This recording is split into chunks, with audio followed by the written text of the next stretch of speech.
beloved Boss Mike Cervera.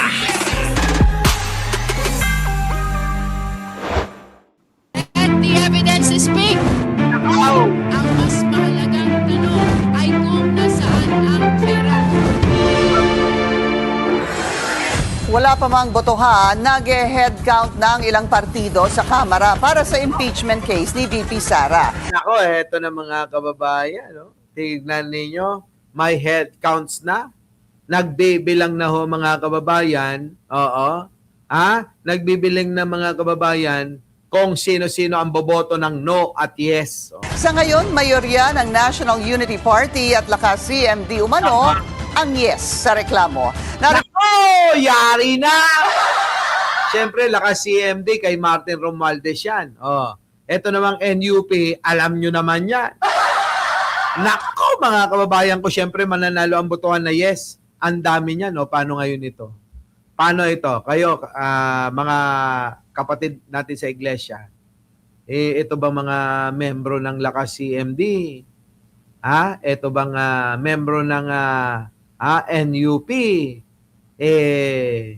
Mula kaapu-apuhan nila mula sa ika-4 na salinlahi nila ililista nyo at itatatwa. Isusumpa nyo sila, ganon. Diba? Lahat ng no tatandaan natin. yung palang no ang tatandaan ng kapatiran ng iglesia. Walang ya, tuloy. Ito ang agenda report ni Isaiah Mirafuentes ng Abante. Pangalawa sa pinakamalaking partido sa House of Representatives ang National Unity Party o NUP. Sa kabuuan, may 55 miyembro ng NUP. Kabilang sa mga huling nadagdag ay ang 3 kongresista ng Maynila na sina 3rd District Representative Joel Chua, Ernest Junicio ng 1st District at Erwin Tieng ng 5th District. They belong to Partido Federal. We generally do not consider their application because that is the party of the president. In the case of Lakas, we have discussed with them the members that have transferred, and we have requested the members to ask the permission of the Lakas leadership. Ayon kay NUP Chair Congressman Ronaldo Puno, may 12 pa ang nag-a-apply sa kanila pero posibleng 5 na lang daw ang kanilang tanggapin. Ibinunyag din ni Puno na Umaapaw, Sara Duterte. Sabi dito, umaapaw yung boboto, boboto sa'yo ng yes. Siksik, liglig at umaapaw. Sa Kongreso, yung boboto sa'yo ng vote, yes. Para ikaw ay ma-impeach. Diba mga kababayan ko? Naku, lagot na. Siguro yung si Junior Marcoleta, sigurado yon magboboto ng no. Alam nyo naman yun, diba? Tatay niya ho ngayon yung sinasabi ni Ping Lacson na yan nga daw po ay nakatanggap din ng pondo na 500 milyon. Para sa flood control. Sino? Si Marcoleta. Rodante, naka-fly away ang piluka, Marcoleta. Tuloy. nasa 60% ng kanilang miyembro ang bobotong yes to impeachment laban kay Vice President Sara Duterte. Subalit muli raw silang makikipag-usap sa kanilang mga constituent at aminado siyang mailan silang miyembro na nahihirapan. Nako, ito na mga kaben. Si Arvin, sabi ni Arvin, Vicente, may pilukable pala si Marcoleta. Grabe ka, alukable. Yung pilukable, matagal na yun. Tuloy. Nahirapan yung aming mga miyembro kasi when they ask around, everybody says no. I mean, that's just the fact of the matter. They will call their barangays and everybody is saying no.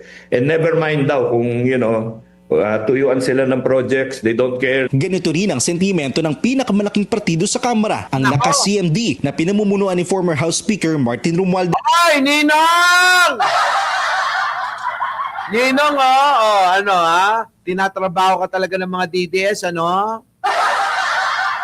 Biruin mo, talagang, mamay, pagtatanggol ko to,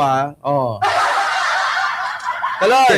Lakas CMD has the substantial number, the majority of its member will vote in favor and supporting the impeachment complaint. Sa ngayon, ang Lakas CMD ay may nasa mahigit 60 miyembro pero iginit ni Adyong na hindi magbablock voting ang Lakas CMD dahil ilan sa kanilang mga miyembro ang posibleng hindi bumotong yes dahil sa mga isyong politikal. Kabilang sila Union 1st District Representative Paulo Ortega sa mga nag-endorso ng impeachment laban sa bise na miyembro rin ng Lakas CMD. Ayon pa kay Adyong, nasa 180 na kongresista na ang posibleng bumotong pabor sa impeachment. Oh, paano yan? 190 na po. Lagpas na. Oh, di ba? Hayaan nyo na si Rizzy. Mabubulok na nga lang yung mukha niya. Hindi pa gumawa ng mabuti, ano? Oh, mga kababayan ko, lagpas na ho. Lagpas na. Ilan bang boto lang ang kailangan? 150? Oh, tignan nyo. Mga kababayan, tapos na yan. Tapos na. 190 na ho eh. Patay na, lagpas na. Oh, lagpas na ho para ma-impeach na ho si Sara sa Kongreso. Putang ina mo, Sara. Kung ako sa'yo, umakyat ka ng Eiffel Tower. Total, nandiyan ka naman na sa Europa. Umakyat ka ng Eiffel Tower, pagdating mo sa tuktok, tumalon ka, putang ina ka. At doon na magbubunyi ang mga Pilipino. Ano, mga kababayan ko, di ba? Oo, kaysa matalo ka, talon agad. Talo o talon? Mamili ka, talo o talon? Talo o talon? Talon na lang. Nakakahiya yan, Sara. Nakakahiya yan. Tandaan mo, baliw ka. Huwag kang magpapatalo sa kanila. At huwag mong kakalimutang baliw ka. Kaya mas mauunawaan ng karamihan kung sakaling tumalon ka. Di ba, no? Eto na, tuloy. Tala, kabilang sa mga miyembro ng mayorya sa Kamara, ang Partido Federal ng Pilipinas na pinamumunuan ni PBBM na may nasa 40 na miyembro sa House of Representatives. Patay na! Yari na talaga! Kung titingnan, base sa kasalukuyang numero, ay lalagpas na ito sa 106 votes na kinakailangan para ma-impeach ang bise. Para sa Kita nyo, lagpas na sa 160 pala. Lagpas na ho, mga kababayan. Hindi na kailangan ng bilang. Pag ginawa ni Sara na yun tumalon sa tower, biglang lumiwanag ang buhay. Nako, paano?